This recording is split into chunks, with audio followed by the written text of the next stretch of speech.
हमारे देश में आए दिन नए नए विवाद प्रायः मीडिया में हमें श्रवण करने के लिए मिलते रहते हैं। उसमें मीडिया का दोष नहीं है, दोष है उन प्रपंचों को सृजन करने वाले लोगों का। सच में बात यह है कि हमारे संसार में युग में मात्सर्य रागत द्वेष की प्रवृत्ति इतनी पराकाष्ठा पर है कि हम अपने आप को भी अपमानित करने से नहीं भूलते। आयुर्वेद हमारा है, देश का है, ऋषि मुनियों की शान है और हम सभी का वो प्राण है। इसी आयुर्वेद ने अनादिकाल से अस्वस्थ होते हुए प्राणियों को जीवन जीने की कला सिखाई है।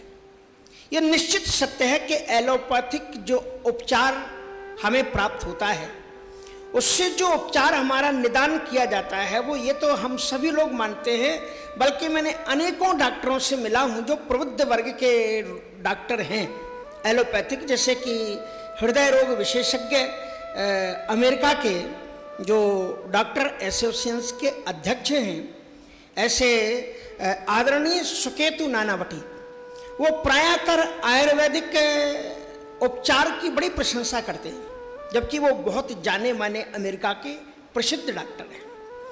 लेकिन हमारे आयुर्वेद ने जो हमें यम नियम आसन प्राणायाम प्रत्याहार ध्यान धारणा समाधि आदि जो हमें प्रारंभ से ही जीवन को स्वस्थ रखने की प्रक्रिया दी है, ये कोई दूसरा उपचार नहीं करता। इसलिए हमें इस चीज का ध्यान रखना चाहिए, एलोपैथी के बिना नहीं चल सकते हैं। ये बार बार आदरणीय पूज्य योग ऋषि रामदेव बाबा जी भी कह रहे हैं, और उन्होंने उस मैसेज को पढ़ा जो मैसेज किसी ने उनको व्हाट्सएप पर भेजा, और उसको लेकर के सब एक साथ जुट हो करके कि कैसे मौका मिले और कैसे हम किसी को हथियार बना करके आयुर्वेद की आलोचना करें और अपना चेहरा मीडिया में चमकाएं। ये प्रवृत्ति हमारे यहाँ पर बन गई है, जो न देश के लिए अच्छी है, न सेहत के लिए अच्छी है, न आने वाली पीढ़ी के लिए अच्छी है। आयुर्वेद ने बताया है कि हमारे देश के अंदर की जो मिट्टी है, इस मिट्टी में उपचार है। आयुर्वेद ने बताया है ऐसी कोई भी पेड़ पत्ते नहीं हैं जिनका कोई ना कोई उपयोग मानवता के लिए ना हो। हमारे आस पास में उपचार की इतनी पद्धतियां बिखरी पड़ी हुई हैं, पर हम उन्हें आयुर्वेद के माध्यम से ही जाना जा सकता है और हम जान सकते हैं। आदरणीय योग ऋषि बाबा रामदेव जी ने हमारे देश के अंदर में योग के माध्यम से और आयुर्वेद के माध्यम से जो भारत की शान और गरिमा बढ़ाई है संपूर्ण विश्व में, वो अकल्पनीय है। इसलिए उनका आदर होना चाहिए, ना कि उनके पीछे। जैसे एक बात बताऊं, आदरणीय योग ऋषि बाबा जी की एक बड़ी कहावत है कि हाथी चलता जाए और आगे आप सभी जानते हैं कुत्ते भौंकते जाए, तो इससे कोई फर्क नहीं पड़ता। मैं यह कहकर के मैं एलोपैथी उपचार का अपमान कदापि नहीं कर रहा हूँ, केवल इस प्रवृत्ति का मैं निषेध कर रहा हूँ कि जिससे सारे के सारे लोग एकजुट होकर के आंदोलन करना और जुलूस निकालना और आयुर्वेद का विरोध करना। आयुर्वेद का विरोध वंदे मातरम का विरोध है। आयुर्वेद का विरोध हमारी वैदिक संस्कृति का विरोध है। आयुर्वेद का विरोध हमारी प्राचीन चली आ रही उपचार पद्धति का विरोध है। आयुर्वेद का विरोध अपनी आत्मा का विरोध है। इसलिए हम ये व्यर्थ के प्रपंचों की बात ना करके सकारात्मक दिशा में चलें।